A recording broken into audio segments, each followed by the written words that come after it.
look, and I was responsible for the global network. So I flew out to California to meet Steve Jobs and to convince him that we were the right company to work with Apple around the world. And that was the beginning of my involvement in the whole Think Different story. Okay. Wow. By the way, a little anecdote about Think Different. We had developed the campaign. We were about to launch it globally. And I made a trip around the world just to make sure that there were no issues, cultural issues with Think Different and what the commercial was saying in different parts of the world. The British said to me, it's grammatically incorrect.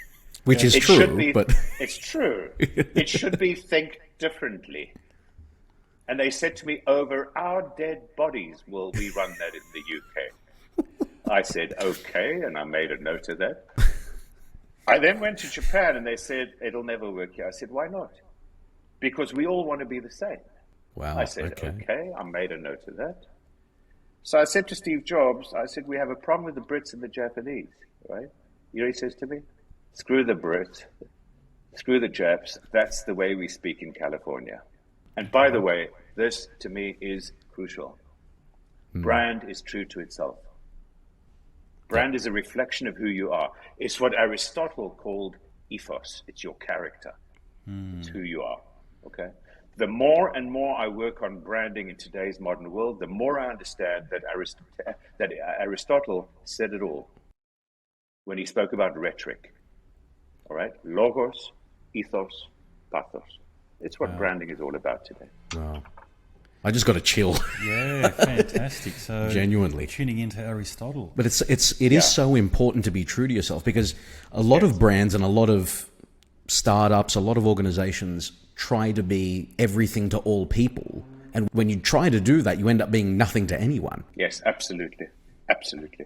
You know something, to me, a great brand connects with the roots of what it is. It digs deep into the past in order to dig out the roots, but then it moves way into the future with that. Okay? But it creates a continuous line. It creates a bridge, if you like, between where you come from and where you're going. And it describes that path before you take up the journey. Think Different did exactly that for Apple. And what was the reaction like when that ad first dropped, or when you first saw it? And I'm going to take a stab in the dark and say that you may have had something to do with Maria Callas in the final cut. But I mean, what was the reaction like initially? Remember, there were two Greeks involved. Okay, there was myself and Bill Tragos. Okay, classic. Had to be another Greek in there. Yeah. Absolutely. The reaction was phenomenal. It's exactly what we wanted to do with that ad, which was to remind people about what Apple was really all about.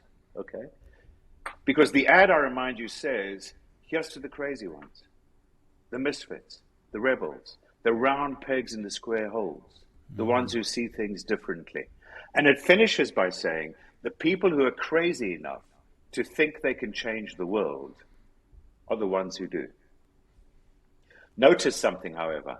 It doesn't use the word computer, not even once. It doesn't try to sell anything. All it does is it says, this is who I am. Ethos, Aristotle. This is my character. This is who I am. This is my identity. Yes. Yeah. Wow. So how did the Brits and the Japs respond to that? So initially you had negative comments from them. So you guys still went through with the campaign, and how did they respond to that?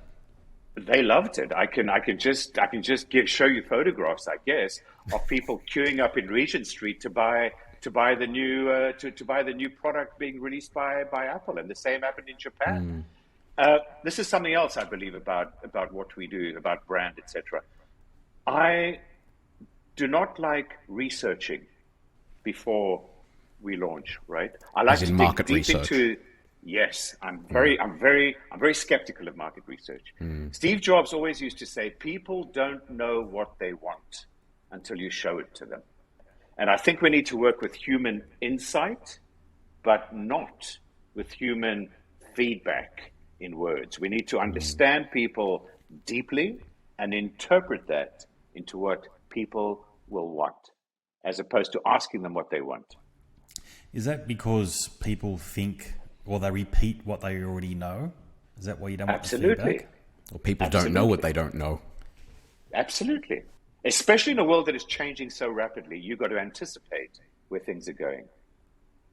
Yeah. Otherwise, what are you doing? You're just simply giving people what they already know. It's nothing. It's not worth anything. If I'm not mistaken, the follow-up in one of your presentations to saying that was the Henry Ford quote around, if I'd asked people what they wanted, they would have said faster horses, which I think sums it all up. Yeah, great. Absolutely. Great comment. If you don't know what a motor car is, how on earth can you know whether you want one or not? Now, think of today's world. Think of all the innovation in today's world. In terms of Apple now as well, obviously that ad, Think Different, predated, as I said earlier, the things like iPhones and iPads and all of the line of technology that we now take for granted. Things like the iPhone in particular have changed the way we do everything. What's your relationship with Apple now as a result? I mean, if you could take yourself away from having worked on that project, do you think the impact would have been on you as a consumer would have been equally as impactful on you? Yes. The fact that Apple has become a $3 trillion company, $3 trillion now. $3 trillion in value, wow. Which is unbelievable.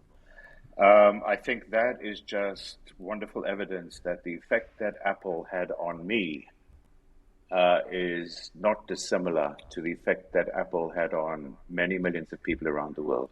For it to become what it has become today, obviously it's had impact on humanity. Mm-hmm. By the way, Steve Jobs always used to say, let's make a dent on the universe. And if you think about it, that's exactly what he managed to do.